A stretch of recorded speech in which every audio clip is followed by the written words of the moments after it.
বরিশালের ঘটনায় অ্যাডমিনিস্ট্রেটিভ সার্ভিসের বক্তব্যের সাথে সব কর্মকর্তা একমত নন, জানালেন মন্ত্রিপরিষদ সচিব।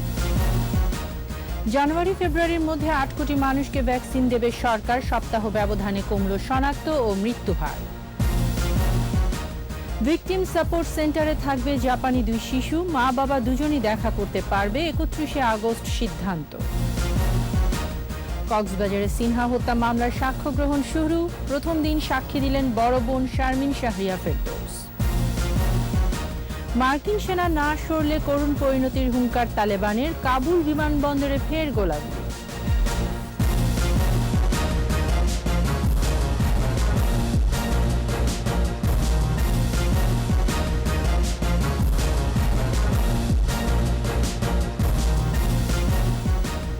শুনছিলেন ফার্স্ট সিকিউরিটি ইসলামী ব্যাংক লিমিটেড সংবাদ শিরোনাম। আমন্ত্রণ সন্ধ্যা 7টার 21 সংবাদে, সাথে আছি আমি তাইজিন রহমান।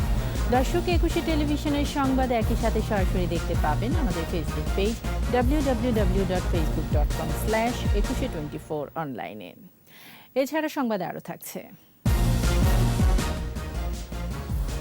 স্বপ্নের পদ্মা সেতুর উপর বসল প্রায় 3000 স্ল্যাব, দৃশ্যমান হল সড়ক পথ।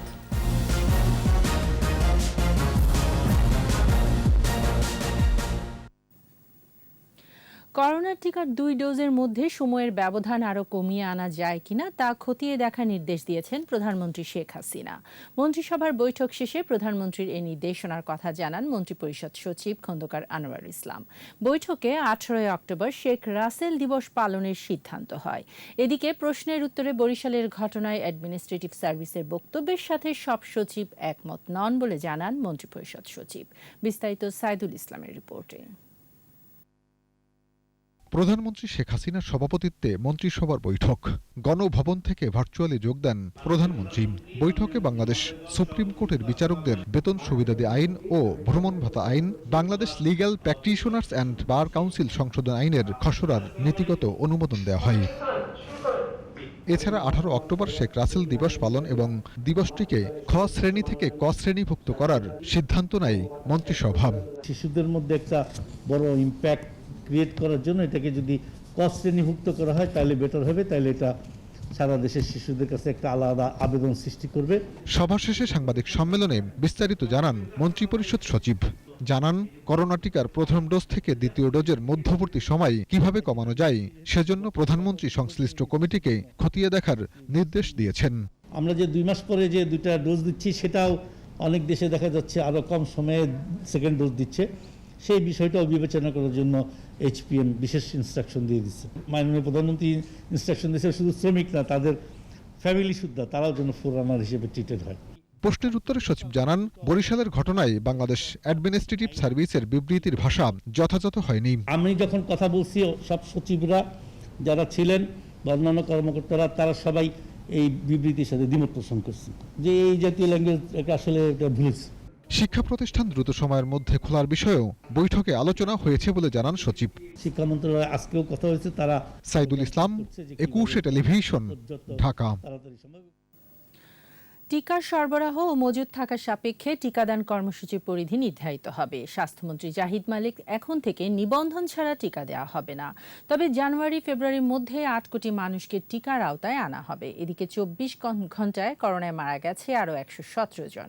পরীক্ষার বিপরীতে দৈনিক সংক্রমণ হার কমে দাঁড়িয়েছে 15.54%, আর শনাক্ত 5717। সপ্তাহ ব্যবধানে সংক্রমণ ও মৃত্যু 2ই কমেছে। রিপোর্টে আরও জানাচ্ছেন মোহাম্মদ নূর নবী। পরীক্ষার বিপরীতে দৈনিক সংক্রমণ হার কমছে, বাড়ছে সুস্থতার হার। স্বাস্থ্য অধিদপ্তর বলছে 24 ঘন্টায় 117 জন সহ মোট মৃত্যু 25,717। 733টি ল্যাবে 37,317 নমুনা পরীক্ষায় শনাক্ত 5,717, মোট শনাক্ত 14,67,715। পরীক্ষার বিপরীতে দৈনিক সংক্রমণ হার কমে দাঁড়িয়েছে 15.54%, মৃত্যুর হার 1.73 ও সুস্থতার হার 93.54%। এদিকে অক্সফোর্ড অ্যাস্ট্রাজেনেকা টিকার দ্বিতীয় ডোজের অপেক্ষাকৃতদের SMS না পেলেও কেন্দ্রে এসে টিকা দেওয়া হবে বলে জানিয়েছে স্বাস্থ্য অধিদপ্তর। সচিবালয়ে স্বাস্থ্যমন্ত্রী জানিয়েছেন, সরকারের হাতে পর্যাপ্ত টিকা না থাকায় গণটিকা কার্যক্রম হচ্ছে না। টিকা প্রাপ্তির সাপেক্ষে স্টকে ভিত্তিতে আমরা নিবন্ধন করতে দিব এবং টিকার কর্মসূচি গ্রহণ করব। টিকা হাতে নাই আর বড় বড় কর্মসূচি নিব, সেটা কিন্তু আগামীতে হবে না। প্রথম ডোজ গ্রহণের 15 থেকে 20 দিনের মধ্যে দ্বিতীয় ডোজ দেওয়ার পরিকল্পনা বিবেচনায় আছে সরকারের। এজন্য বিশেষজ্ঞ মতামত চাওয়া হয়েছে বলেও জানান স্বাস্থ্যমন্ত্রী। কমিয়ে আনা যায় কিনা, অন্যান্য দেশে এটা 15 দিনের মধ্যে দিচ্ছে অন্যান্য দেশে, সেই দেশের রেফারেন্সগুলো টেনে আলোচনা হয়েছে। এখন আমরা আমাদের যারা টেকনিক্যাল কমিটি আছে WHO এর সাথে আলাপ করে আমরা সেই সিদ্ধান্তটা নিব। শহরে যথেষ্ট অগ্রগতি হয়েছে, এবার গ্রামে টিকা পাওয়ার সুযোগ বাড়ানো হচ্ছে। তবে যতটুকু টিকা আছে ঠিক সেই পরিমাণ মানুষ নিবন্ধনের সুযোগ পাবে বলেও জানান মন্ত্রী। মোহাম্মদ নুরুন নবী, 21 টেলিভিশন, ঢাকা। বাবা মা কারো কাছেই নয়, ভিকটিম সাপোর্ট সেন্টারে থাকবে জাপানি 2 শিশুকন্যা। সকালে মা এবং বিকেলে বাবা তাদের সঙ্গে সময় কাটাতে পারবেন। আপাতত 31শে আগস্ট পর্যন্ত এভাবেই চলবে। এরপর পরবর্তী সিদ্ধান্ত সন্তানদের নিজ জিম্মায় চেয়ে জাপানি মা ডাক্তার এরিকোর রিট আবেদনে বিচারপতি এম ইনায়েতুর রহিম ও বিচারপতি মোস্তাফিজুর রহমানের হাইকোর্ট বেঞ্চে আদেশ দেন। বিস্তারিত শাকের আরজু রিপোর্টে। বিচ্ছেদের পর মাকে না জানিয়ে 10 ও 11 বছরের 2 শিশুকন্যাকে নিয়ে জাপান থেকে ঢাকায় আসেন বাবা বাংলাদেশি আমেরিকান ইমরান। পরে সন্তানদের নিজের জিম্মায় চেয়ে বাংলাদেশে এসে রিট করেন মা এরিকো। হাইকোর্ট 31শে আগস্ট ওই শিশুদের হাজিরের নির্দেশ দেন। তবে এর আগেই রোববার রাতে 2 শিশুকে হেফাজতে নেয় সিআইডি। সিআইডির ইন্টারভেনশনটা ওয়াজ প্রিথট, যাতে ওনারা জাপানিজ অ্যাম্বাসিতে নিয়ে যেতে পারেন, এটা আমার মনে হয়েছে। এবং প্রিথট এবং একটা ইনফ্লুয়েন্স কাজ করেছে। সিআইডি কর্তৃপক্ষ আমাদেরকে বলেছে যে তাদের কাছে ইনফরমেশন আছে যে তারা তাদের অ্যাড্রেস চেঞ্জ করে ফেলেছে। সাধারণ যে অ্যাড্রেসটা ছিল এই অ্যাড্রেসে তারা নাই।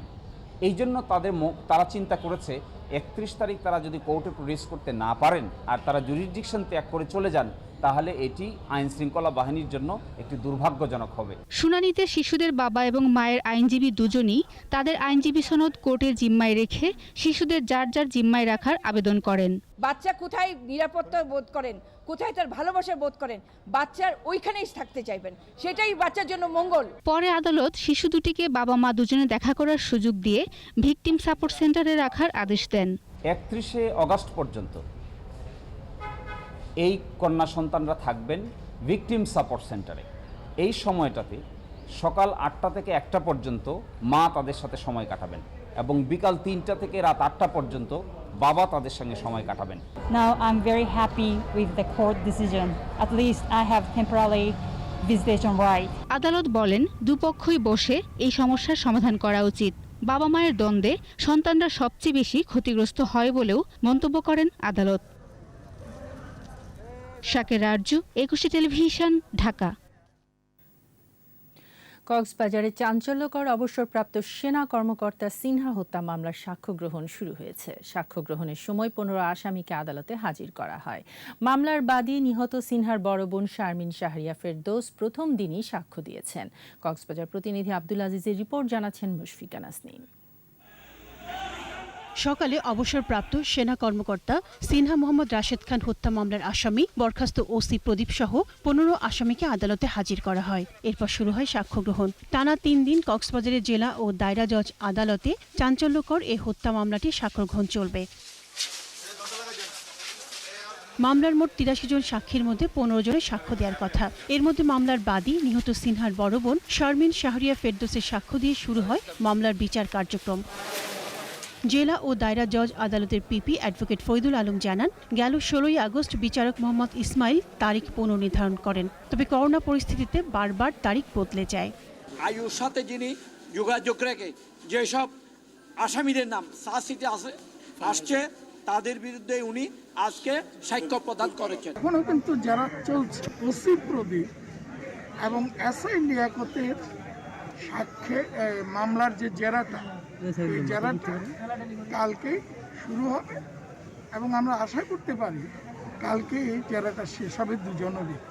এদিকে ওসি প্রদীপ সহ সব আসামিদের ফাঁসির দাবিতে আদালতের পাশে মানববন্ধন করে অসহায় নির্যাতিত জনগণের ব্যানারে কয়েকটি অরাজনৈতিক সংগঠন। মানববন্ধনে ওসি প্রদীপের দায়িত্ব পালনকালীন সময়ে পুলিশের বন্দুকযুদ্ধে নিহত একাধিক পরিবারের সদস্যও অংশ নেন। আমরা চাই ভবিষ্যতে যে কোনো হত্যা সম্পর্কে সুষ্ঠু তদন্ত হবে এবং যে কোনো হত্যার বিরুদ্ধে রাষ্ট্র এগিয়ে আসবে। 2020 সালের 31শে জুলাই কক্সবাজার টেকনাফ মেরিন ড্রাইভ সড়কের এপিবিএন চেকপোস্টে পুলিশের গুলিতে নিহত হন মেজর সিনহা। হত্যাকাণ্ডের পর 4 মাসের বেশি সময় পর তদন্ত শেষে 2020 সালে 15 জনকে অভিযুক্ত করে চার্জশিট দাখিল করা হয়। এর মধ্যে বরখাস্ত ওসি প্রদীপ কুমার দাস, কনস্টেবল সাগর দেব ও রুবেল শর্মা ছাড়া বাকি 12 জন আসামি আদালতে স্বীকারোক্তিমূলক জবানবন্দি দেন। মুশফিকা নাজনীন, 21 টেলিভিশন। দৃশ্যমান হলো স্বপ্নের পদ্মা সেতুর সড়ক পথ, বসলো শেষ স্ল্যাব। সেতুতে রেলওয়ে স্ল্যাব বসানোর 2 মাসের মাথায় এবার শেষ হলো সেতুর উপরের সড়কের স্ল্যাব বসানোর কাজ। মুন্সিগঞ্জ প্রতিনিধি সাইফুর রহমানের রিপোর্ট, জানাচ্ছেন রত্না জামান। সকাল 10:12 দিকে সেতুর 12 ও 13 নম্বর পিলারে সর্বশেষ স্ল্যাব বসানোর কাজ শেষ হয়। এতে 6.15 কিলোমিটার সেতুতে পূর্ণতা পেল সড়ক পথ। চাইনিজ এবং বাঙালিরা আমরা সবাই মিলেমিশে লাস্ট স্ল্যাবটা হাতে শেষ করছি। সংশ্লিষ্টরা জানান, সেতুর সড়ক পথের মোট 2917টি স্ল্যাবের সবগুলো বসানো হয়েছে। প্রকল্পের সার্বিক কাজ এগিয়েছে 87.25%, আর মূল সেতুর কাজের অগ্রগতি 94.25%। আমরা আগে রেলওয়ে স্ল্যাব বসাইছি, এখন গ্যাস লাইনের কাজ। তারপরে আমরা একসাথে যেটা বললাম যে আমরা দেখবো যে কোন সময় শুরু করা যায়। ডেফিনেটলি আমরা যদি একসাথে শুরু করতে পারলে এটাই তো সবচেয়ে কাঙ্ক্ষিত, আমাদের সবার জন্য এটা কাঙ্ক্ষিত, আমাদের জন্য। 2014 সালের ডিসেম্বরে সেতুর নির্মাণ কাজ শুরু হয়। 2022 সালের জুনের মধ্যেই পদ্মা সেতু যান চলাচলের জন্য উন্মুক্ত করে দেওয়ার কথা রয়েছে। রত্না জামান, 21 টেলিভিশন। এবার আফগানিস্তান ছাড়তে যুক্তরাষ্ট্রকে হুঁশিয়ারি দিয়েছে তালেবান গোষ্ঠী। 31শে আগস্টের সময়সীমা পেরোনোর পর মার্কিন সেনারা থাকলে পরিণতি ভালো হবে না বলে হুঙ্কার দিয়েছে মুখপাত্র সুহাইল শাহীন। এদিকে মার্কিন ভাইস প্রেসিডেন্ট কমলা হ্যারিস ও ব্রিটিশ প্রধানমন্ত্রী বরিস জনসন জোর দিয়েছেন সেনা উপস্থিতিতেই আফগানদের সরিয়ে নেওয়ার উপর। অন্যদিকে কাবুল বিমানবন্দরে পশ্চিমা বাহিনীর সঙ্গে অজ্ঞাত বন্দুকধারীর গোলাগুলি হয়েছে। রিপোর্ট দুলি মল্লিকের। আফগানিস্তান থেকে মার্কিন সেনা প্রত্যাহারের ডেডলাইন 31 আগস্ট। গেল এপ্রিলে এই ঘোষণা দেন মার্কিন প্রেসিডেন্ট জো বাইডেন। সেনা প্রত্যাহার পুরোপুরি শেষ হওয়ার আগেই পাল্টে যায় আফগানিস্তানের রাজনৈতিক চিত্র।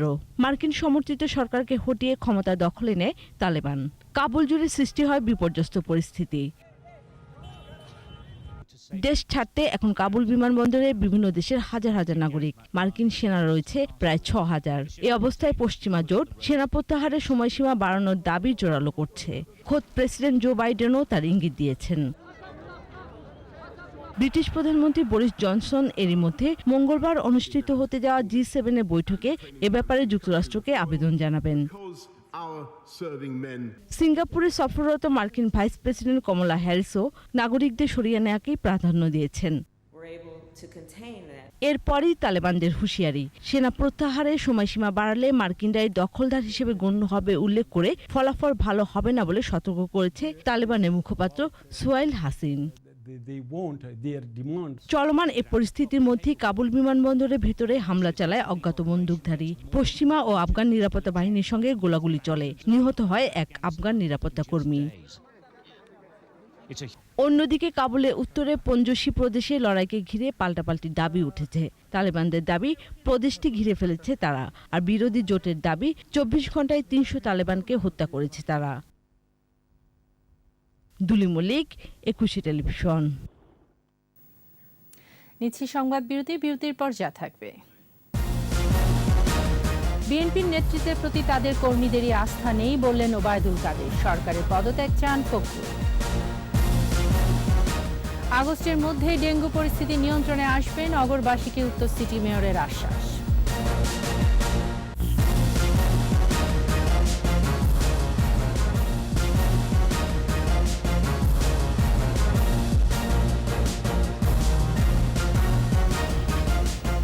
আবারও আমন্ত্রণ সন্ধ্যা 7টার 21।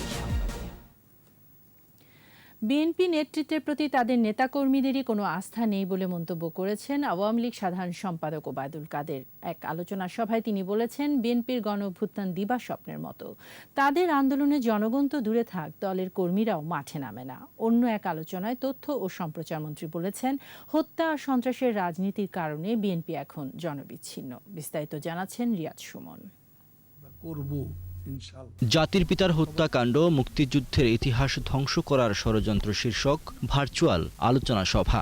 আওয়ামী লীগের মহিলা ও শিশু বিষয়ক উপকমিটির এই আয়োজনে যোগ দেন দলের সাধারণ সম্পাদক, সড়ক পরিবহন ও সেতুমন্ত্রী ওবায়দুল কাদের। আগস্ট আমাদের হৃদয়ে রক্তক্ষরণ। আলোচনায় অংশ নিয়ে ওবায়দুল কাদের বলেন, ৭৫-এর পর স্বাধীনতার ঘোষণাপত্র পাঠককে স্বাধীনতার ঘোষক বানানোর অপচেষ্টা চালানো হয়। ব্যর্থ চেষ্টা হয় জিয়াউর রহমানকে মহানায়ক বানানোর। ঘোষণার অন্যতম পাঠক স্বাধীনতার ঘোষক হয়ে গেলেন। ইতিহাসের ফুটনোট, ইতিহাসের নায়ক হয়ে গেলেন। অথচ যার নেতৃত্বে বাঙালি জাতির হাজার বছরের আরাধ্য স্বাধীনতা আসে, সে বঙ্গবন্ধু হয়ে যান নিষিদ্ধ নাম। সরকারের বিরুদ্ধে বিএনপির গণ অভ্যুত্থানের হুমকি নিয়েও কথা বলেন ওবায়দুল কাদের। জনগণ তো দূরে থাক, নিজ দলের কর্মীরাও মাঠে নামে না, কারণ দলীয় নেতৃত্বের প্রতি কর্মীদের কোনো আস্থা নেই। যারা দলীয় প্রধানের জন্য রাস্তায় একটা মিছিল করতে পারে না, তারা আবার অভ্যুত্থানের রঙিন খোয়াব দেখছে। এদিকে জাতীয় প্রেস ক্লাবে আইভি রহমান পরিষদের স্মরণ সভায় আওয়ামী লীগের যুগ্ম সাধারণ সম্পাদক, তথ্য ও সম্প্রচার মন্ত্রী বলেন, জঙ্গি গোষ্ঠীকে দিয়ে ২১ আগস্ট হামলা চালায় বিএনপি। যেই সমস্ত জঙ্গি গোষ্ঠী আফগানিস্তানে তালেবানদের সাথে যুক্ত ছিল, যারা এই রাষ্ট্রটাকে তালেবানি রাষ্ট্র বানাতে চায়, ২০০৪ সালের ২১ আগস্টের গ্র্যান্ড হামলা পরিচালনা করার জন্য তাদেরকে কাজে লাগিয়েছিল তৎকালীন সরকার, খালেদা জিয়ার সরকার এবং তারেক রহমান। ২১ আগস্টের গ্রেনেড হামলার আসামিদের বিদেশ থেকে ফেরত আনারও দাবি জানান বক্তারা। তাদের মাধ্যমে বিভিন্ন জায়গায় গ্রেনেড হামলা, বোমা হামলা হয়েছিল। রিয়াদ সুমন, ২১ টেলিভিশন, ঢাকা। ব্যর্থতার দায় নিয়ে সরকারের পদত্যাগ চাইলেন বিএনপি মহাসচিব মির্জা ফখরুল ইসলাম আলমগীর। দুপুরে রাজধানীর গুলশানে বিএনপি কার্যালয়ে দলের নেতাকর্মীদের মাঝে করোনা সুরক্ষা সামগ্রী বিতরণ অনুষ্ঠানে তিনি বলেন, বিএনপি চায় জনগণের সরকার। জনগণকে বিভ্রান্ত করতে খালেদা জিয়ার জন্মদিন নিয়ে আওয়ামী লীগ সাধারণ সম্পাদক শিষ্টাচার বহির্ভূত বক্তব্য দিচ্ছেন বলে অভিযোগ করেন ফখরুল। বিএনপি মহাসচিব বলেন, টিকা নিয়ে মিথ্যা তথ্য দিয়ে সরকার জনগণের সাথে প্রতারণা করছে। দেশনেত্রী বেগম খালেদা জিয়ার জন্মদিন নিয়ে এই সমস্ত কথাবার্তা, তার বক্তব্য এবং আপনার কোনো দায়িত্বশীল রাজনৈতিক নেতার কাছ থেকে এই বিষয়গুলো নিয়ে এত কথা বলার কিছু আছে বলে আমি মনে করি না। গেটকো দুর্নীতি মামলায় বিএনপি চেয়ারপারসন বেগম খালেদা জিয়া সহ অন্যান্য আসামিদের বিরুদ্ধে অভিযোগ গঠন শুনানির জন্য ১৬ নভেম্বর দিন ধার্য করেছেন আদালত। করোনা মহামারীর কারণে আদালতের কার্যক্রম বন্ধ থাকায় মামলাটির চার্জ গঠনের শুনানি হয়নি। আদালতের স্বাভাবিক কার্যক্রম শুরু হওয়ার পর শুনানির এই তারিখ নির্ধারণ করা হয়। ২০০৭ সালে দুদকের উপপরিচালক গোলাম শাহরিয়ার চৌধুরীর সাবেক প্রধানমন্ত্রী খালেদা জিয়া, তার ছেলে আরাফাত রহমান কোকো সহ ১৩ জনের বিরুদ্ধে মামলাটি করেন।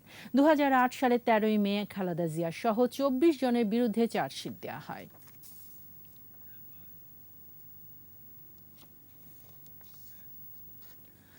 সিলেট ৩-০ আসনে উপনির্বাচন আগামী ৪ সেপ্টেম্বর। নির্বাচন ভবনে কমিশন সভা শেষে ইসি সচিব হুমায়ুন কবির খন্দকার জানান, ভোটের মাত্র দুদিন আগে মহামারীর কারণে ভোট স্থগিত করা হয়েছিল। তাই ১ সেপ্টেম্বর সকাল ৮টা থেকে ২ সেপ্টেম্বর সকাল ৮ পর্যন্ত একদিন প্রার্থীরা নির্বাচনী প্রচার চালাতে পারবেন।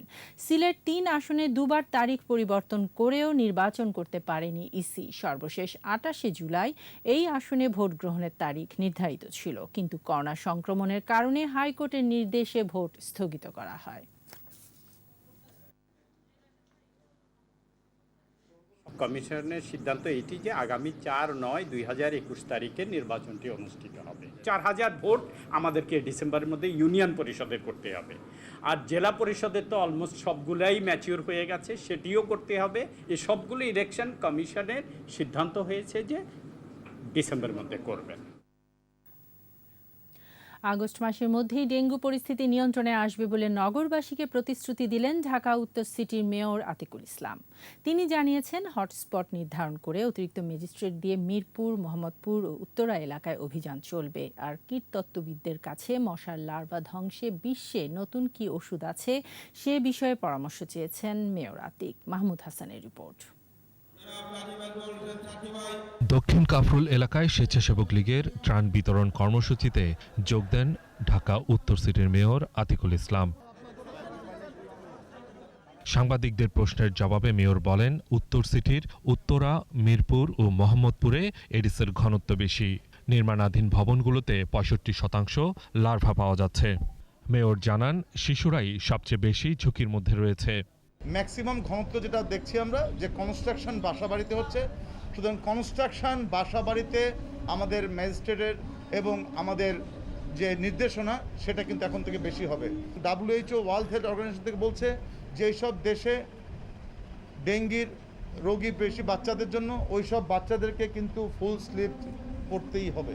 এডিসের লার্ভা ধ্বংসে আধুনিক প্রযুক্তির পাশাপাশি মশানাশক কিনতে কীটতত্ত্ববিদদের কাছে সহায়তা চান মেয়র। কীটতত্ত্ববিদদেরকে আমি অনুরোধ করেছি, আপনারা বলুন কোন ধরনের আধুনিক যন্ত্রপাতি নিয়ে আসা যায়, এর থেকেও কোন ধরনের আধুনিক কীটনাশক ওষুধ পাওয়া যায় যেটাকে ছিটিয়ে দিলে লার্ভা ধ্বংস হয়ে যায়। নগরের ড্রেন ও খাল দখলের ফলে সেখানে পানির প্রবাহ না থাকায় জমে থাকা পানিতে মশার উৎপত্তি হচ্ছে বলেও জানান মেয়র। আমাদের ড্রেন থেকে শুরু করে সবকিছু কিন্তু দখল হয়ে যাচ্ছে। মাহমুদ হাসান, 21 টেলিভিশন, ঢাকা। বিশ্ববিদ্যালয় প্রশাসন ও সেনাবাহিনীর দায়িত্বহীনতার কারণে 2007 সালে ক্যাম্পাসে বিশৃঙ্খলার ঘটনা ঘটেছিল বলে মন্তব্য করেছেন ঢাকা বিশ্ববিদ্যালয়ের উপাচার্য ডক্টর আখতারুজ্জামান। সকালে ঢাকা বিশ্ববিদ্যালয়ের কালো দিবস উপলক্ষে আলোচনার সভায় তিনি বলেন, কুচক্রী মহল ক্ষমতা দীর্ঘমেয়াদী করার জন্য ভয়ভীতি প্রদর্শন করেছিল। অনুষ্ঠানে বক্তারা বলেন, সেই সময় অপশক্তির বিরুদ্ধে ঢাকা বিশ্ববিদ্যালয় সহ সারা দেশের বিশ্ববিদ্যালয়ের শিক্ষক ছাত্ররা প্রতিবাদ করায় নির্যাতন ও গ্রেফতারের শিকার হয়েছিল শিক্ষক ছাত্ররা।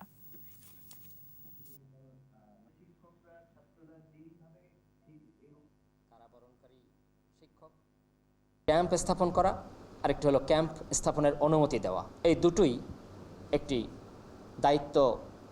ভালো দায়িত্বশীলতার বহিঃপ্রকাশ এখানে ঘটেনি। আরেকটি হলো প্রফেশনালিজম, পেশাদারিত্বের জায়গাটিও নানাভাবে প্রশ্নের মুখে পড়ে। রাজধানীর বনানীর চেয়ারম্যান বাড়ি এলাকার আবাসিক ভবনে অগ্নিকাণ্ডে 2 কিশোরীর মৃত্যু হয়েছে। রোববার রাত 2:45টার দিকে বনানীর 3 নম্বর সড়কের 79 নম্বর বাড়ির 10তলা ভবনের 4র্থ তলায় আগুন লাগে। ওই ভবনের 4র্থ তলার বাথরুম থেকে অচেতন অবস্থায় ওই 2 গৃহকর্মীকে উদ্ধার করা হয়। পরে হাসপাতালে নিয়ে গেলে চিকিৎসক তাদের মৃত ঘোষণা করেন। ধারণা করা হচ্ছে প্রচণ্ড ধোঁয়ায় তাদের মৃত্যু হয়েছে। এদিকে ফায়ার সার্ভিস ঘটনাস্থল পরিদর্শন করে শর্ট সার্কিটের মাধ্যমে আগুন লেগেছে বলে ধারণা করছে। দগ্ধ এক তরুণী হাসপাতালে ভর্তি আছেন। এবার শোকাবহ আগস্ট।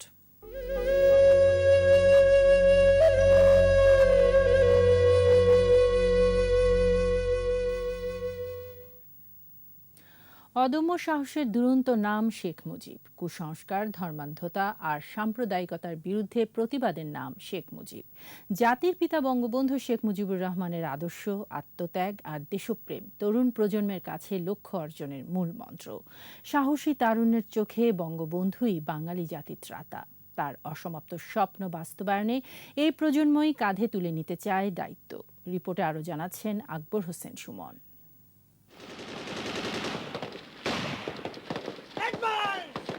মহান মুক্তিযুদ্ধের হিরণময় হাতিয়ার ৭১-এর তরুণ প্রাণ মুক্তিযোদ্ধারা। বঙ্গবন্ধুর ডাকে সাড়া দিয়ে যারা নিজেদের সমর্পণ করেছিল যুদ্ধক্ষেত্রে, গোলা বারুদে, বুলেটে, গ্রেনেডের সাথে অদম্য মনোবলের রসদে করেছিল শত্রুর মোকাবেলা, ছিনিয়ে এনেছিল লাল সবুজের পতাকা।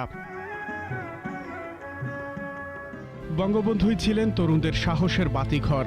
সদ্য স্বাধীন দেশে তারুণ্যের শক্তিতে ভর করেই যুদ্ধের ধ্বংসস্তূপ থেকে লাল সবুজের ভূখণ্ড নির্মাণে হাত দেন মুক্তির মহানায়ক। অথচ মাত্র ৩.৫ বছরের মাথায় সমৃদ্ধ সুখী এই দেশ গড়ার স্বপ্ন থামিয়ে দেয় ঘাতকের বুলেট। স্বাধীনতার সুবর্ণ জয়ন্তীর প্রজন্ম জাতির পিতার স্বপ্নকে লালন করে। এই দুর্জয় তারুণ্যই আজ বিশ্বে তুলে ধরছে বাংলাদেশকে। বঙ্গবন্ধুর সকল কথার মধ্যে একটি কথা আমার মনে খুব বেশি দাগ কাটে, সেটা হচ্ছে বাঙালিকে দাবায় রাখতে পারবে না। আর আমিও মনে করি হ্যাঁ, আমরা যদি সঠিক পরিশ্রম করি তাহলে সকল বাধা বিপত্তি পেরিয়ে আমরা আমাদের লক্ষ্যে পৌঁছাতে পারবো ইনশাআল্লাহ। স্বাধীন বাংলাদেশের তরুণ প্রজন্ম মনে করে জাতির পিতার দিক নির্দেশনাই কাঙ্ক্ষিত লক্ষ্যে পৌঁছানোর মন্ত্র। একজন নির্মাতার কাছে, একজন গল্পকারের কাছে বঙ্গবন্ধু হচ্ছে বাংলাদেশের শিকড়ের গল্প। বঙ্গবন্ধু ওই গল্পটা যেটা ছাড়া বাংলাদেশের গল্পের কোনো পূর্ণতা নাই। তরুণ প্রজন্ম যদি বাংলাদেশ সম্পর্কে জানতে চায়, বাংলাদেশকে সারা পৃথিবীর কাছে রিপ্রেজেন্ট করতে চায়, তাহলে তাকে বাংলাদেশকে জানতে হবে, বাংলাদেশের জন্মটা জানতে হবে, স্বাধীন বাংলাদেশের রূপকারকে চিনতে হবে, সেটা হচ্ছে বঙ্গবন্ধু।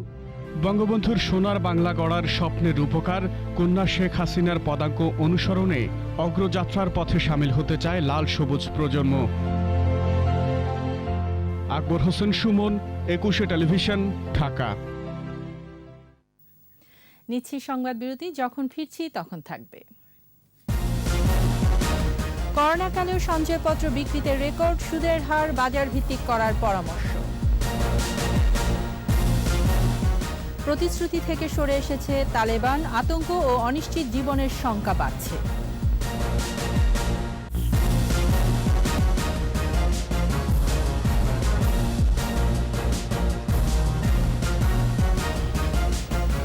আবারও আমন্ত্রণ সন্ধ্যা 7টার 21 সংবাদে। দিনাজপুরে পৃথক বজ্রপাতে 4 কিশোর সহ 7 জনের মৃত্যু হয়েছে, আহত হয়েছে 3 জন। বিকেল 3:30টার দিকে দিনাজপুর সদর উপজেলার শেখপুরা উপশহর এলাকায় এবং চিরিরবন্দর উপজেলার সুখদেবপুর এলাকায় এই বজ্রপাতের ঘটনা ঘটে। স্থানীয়রা জানান, উপশহরের মাঠে ফুটবল খেলছিলেন কিশোররা। এই সময় বৃষ্টিপাতের সাথে বজ্রপাতের ঘটনা ঘটলে ঘটনাস্থলে 3 জন মারা যান। বাকিদের উদ্ধার করে হাসপাতালে নিয়ে যাওয়া হলে সেখানে আরও একজনের মৃত্যু হয়। দিনাজপুরের চিরিরবন্দর উপজেলার সুখদেবপুর এলাকায় বাড়ির পাশে মাছ ধরার সময় বজ্রপাতে 3 জনের মৃত্যু হয়।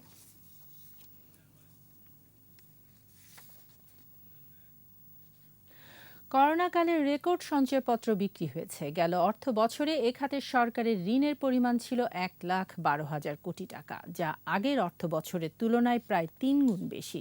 অর্থনীতিবিদরা বলছেন, সঞ্চয়পত্রের বিক্রি বাড়ায় বাজেটের উপর সুদের বাড়তি চাপ তৈরি হতে পারে। এ খাতে সুদের হার বেঁধে না দিয়ে বাজার ভিত্তিক করার পরামর্শ তাদের। মেহেদী হাসানের রিপোর্ট।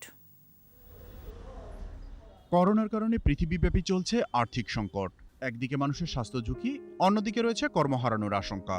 এমন পরিস্থিতিতে মানুষের আয় কমায়, সঞ্চয়ও কমে যাওয়ার কথা। কিন্তু বাংলাদেশে ঘটেছে উল্টোটা। আগের অর্থ বছরের চেয়ে 3 গুণ বেশি সঞ্চয়পত্র বিক্রি হয়েছে। জাতীয় সঞ্চয় অধিদপ্তরের তথ্য বলছে, 2020-21 অর্থ বছরে 1,12,000 কোটি টাকার সঞ্চয়পত্র বিক্রি হয়েছে। সুদ ও আসল পরিশোধের পর এখান থেকে সরকারের প্রকৃত ঋণ প্রায় 42,000 কোটি টাকা, যেখানে এর আগের অর্থ বছরে এ খাতে সরকারের প্রকৃত ঋণ ছিল 14,428 কোটি টাকা। সরকারের যে ঋণ, সেই ঋণের উপর যে সুদ, সেটা কিন্তু অনেক বেশি এবং মূলত সঞ্চয়পত্রের কারণে সরকার 3 গুণ বেশি দাম দিয়ে এইখান সঞ্চয়পত্র থেকে নিচ্ছে। ফলে সুদের যে পরিমাণটা বাজেটে, সেটা ক্রমান্বয়ে বেড়ে যাচ্ছে। ব্যাংক আমানতের সর্বোচ্চ 6% সুদ মিলছে, আর এখনও সঞ্চয়পত্রে গড়ে সুদ প্রায় 11%। ফলে চলতি অর্থ বছরেও সঞ্চয়পত্র বিক্রি ব্যাপকভাবে বাড়ার আশঙ্কা করা হচ্ছে। তাই লাগাম টানতে এখাতে সুদ হার বাজার ভিত্তিক করার পরামর্শ অর্থনীতিবিদদের। আমরা যেটা আশা করছি যে সরকার যেন এটাকে একটা সমন্বয় করে এবং বাজার দরের সাথে, বাজারে যে সুদের হার, সেটার সাথে সঞ্চয়পত্র সুদের হারকে একটা এক ধরনের হারমোনাইজেশন করে এটাকে কমিয়ে আনবে। সঞ্চয়পত্রে বিনিয়োগ সবচেয়ে নিরাপদ ও লাভজনক। তাই বিনিয়োগের বিকল্প খাত হিসেবে বন্ড মার্কেট ও মিউচুয়াল ফান্ডের বাজারকে আরও শক্তিশালী করা জরুরি মনে করছেন অর্থনীতিবিদরা। মেহেদী হাসান, 21 টেলিভিশন, ঢাকা। এবার সোশ্যাল ইসলামী ব্যাংক লিমিটেড বাণিজ্য সংবাদ।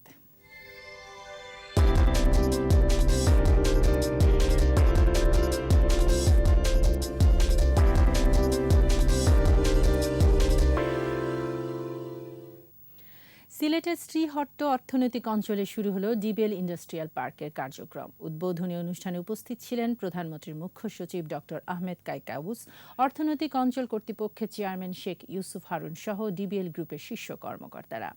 এই ইন্ডাস্ট্রিয়াল পার্কে $650 মিলিয়ন বিনিয়োগ করবে ডিবিএল। অর্থনৈতিক অঞ্চলের বরাদ্দ করা 167.6 একর জায়গায় প্রতিষ্ঠানটির 10টি শিল্প ইউনিট স্থাপন করা হবে।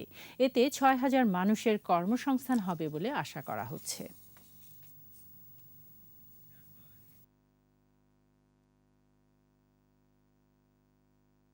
আর এরই সাথে শেষ করছি সন্ধ্যা 7:21 সংবাদ। যাবার আগে ফার্স্ট সিকিউরিটি ইসলামী ব্যাংক লিমিটেড সংবাদ শিরোনামগুলো জানিয়ে দিচ্ছি আরও একবার।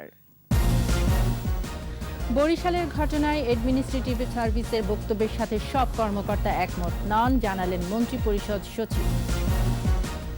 জানুয়ারি ফেব্রুয়ারির মধ্যে 8 কোটি মানুষকে ভ্যাকসিন দেবে সরকার, সপ্তাহ ব্যবধানে কমল শনাক্ত ও মৃত্যু হার। ভিকটিম সাপোর্ট সেন্টারে থাকবে জাপানি 2 শিশু, মা বাবা দুজনকে দেখা করতে পারবে 31 আগস্ট সিদ্ধান্ত।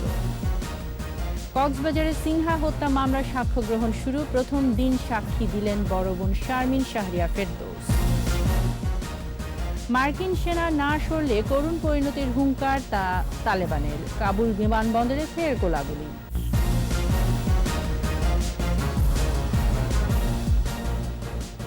সর্বশেষ খবর জানতে ডায়াল করুন 2021 নম্বরে আর ভিজিট করুন 21-tv.com এই ওয়েবসাইটে। এছাড়া ফেসবুকে লগ ইন করতে পারেন facebook.com/2124 অনলাইনে।